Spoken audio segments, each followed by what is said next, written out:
பரிசுத்த நாமத்திற்கு ஸ்தோத்திரம் உண்டாவதாக.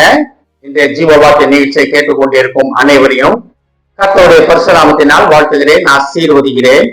இன்றைய தின தியானத்திற்கு தேவன் கொடுத்த வேத பகுதி, அது எரேமியாவின் புலம்பல்கள், அதில் 3ஆம் அதிகாரம் 40ஆம் வசனம்.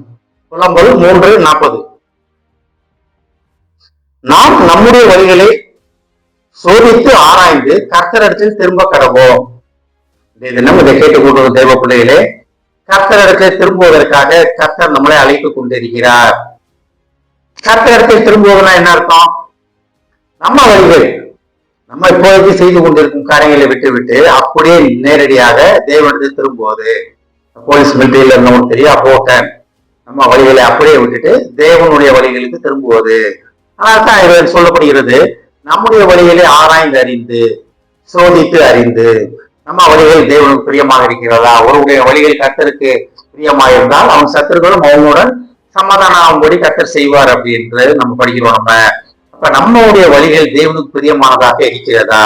ஆனாக்கா நம்ம தேவன்கிட்ட நம்மளால போக முடியல. எல்லாமே தேவனை நம்புறவங்க தான், கர்த்தரை நம்புறவங்க தான், இயேசு நம்புறவங்க தான், அவர் ரத்தத்தால் கழுவப்பட்டிருக்கோம் நம்புறவங்க தான், எல்லாமே அவரால் விடுதலை பெற்றவங்க தான், அவரால் ரட்சிக்கப்பட்டவங்க தான், அவரால் பரிசுத்தமாக்கப்பட்டவங்க தான்.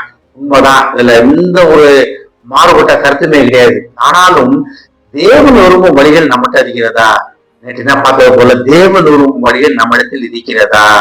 கர்த்தர் நமக்காக வைத்திருக்கிற வழிகள் நம்மகிட்ட இருக்கிறதா? ஆனாதான் ஆராய்ந்து கர்த்தரிடத்தில் திரும்ப கடவோம். நம்ம வழிகள் நம்ம ஒரு பிளான் போட்டிருப்போம்.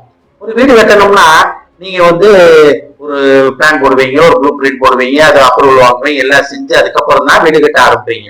அதே போல தேவன் உங்களை படைக்கும் போதே உங்களை குறித்து ஒரு திட்டம் வைத்திருக்கிறார், ஒரு ப்ளூ பிரிண்ட் இருக்கிறது, ஒரு பிளான் இருக்கிறது. அந்த பிளான் படி நடந்தாக்கா அது அப்ரூவ் ஆகும். பிளான் படி நடக்காம உங்க இஷ்டத்துக்கு ரோட மறிச்சு வீடு கட்டினீங்கன்னு வச்சுக்கீங்களேன், ஒரு நாள் தப்பிக்கலாம், 2 நாள் தப்பிக்கலாம்.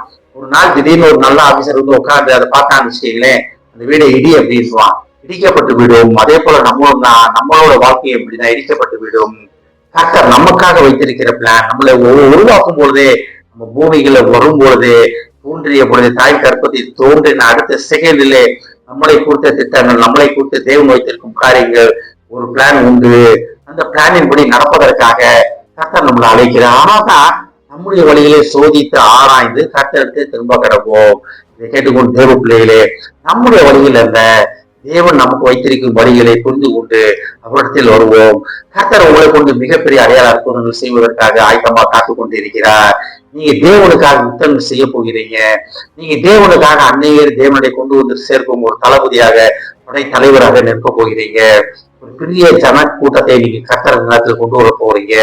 ஆனா அதுக்கு முன்னால அம்மா வழிகள் என்ன, கர்த்தர் என்னை குறித்து என்ன பிளான் வைத்திருக்கிறார், என்னை குறித்து தேவனுடைய திட்டம் என்ன என்பதை புரிந்து கொண்டு கர்த்தரத்தில் வந்தோம் வச்சுக்கீங்களேன், நம்ம செய்யற காரியம், உங்களை கொண்டு கர்த்தர் செய்கிற காரியம் மிகவும் பயங்கரமாக இருக்கும், அதி அற்புதமாக இருக்க போகிறது.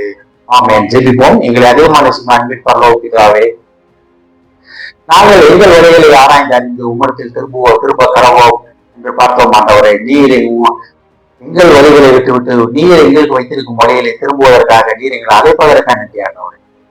எங்கள் வழிகளை ஆராய்ந்து அறிந்து அது உமக்கு பிரியமான வழிகளாக இருக்கிறதா என்று புரிந்து கொண்டு உம்மிடத்தில் திரும்ப நீர் அழைப்பதற்காக நன்றி ஆண்டவரே. கேட்டுக்கொண்டு ஒவ்வொருவரையும் ஆசீர்வதிக்கிறோம் அப்பா, ஒவ்வொரு குடும்பத்தையும் ஆசீர்வதிக்கிறோம் ஆண்டவரே. குடும்பத்தில் உள்ள ஒவ்வொருவரும் தகப்பனே,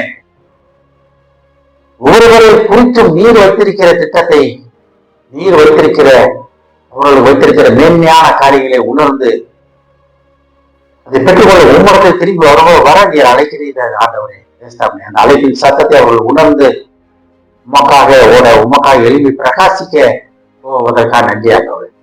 நாங்கள் படைக்கப்பட்ட நோக்கத்தை உணர்ந்து கொள்ள உதவும். ஆசீர்வதிக்கிறோம் அப்பா, இயேசுவின் மாமா கேட்கிறேன் நல்ல பிதாவே, ஆமென். கர்த்தர் உங்களை ஆசீர்வதிப்பாராக.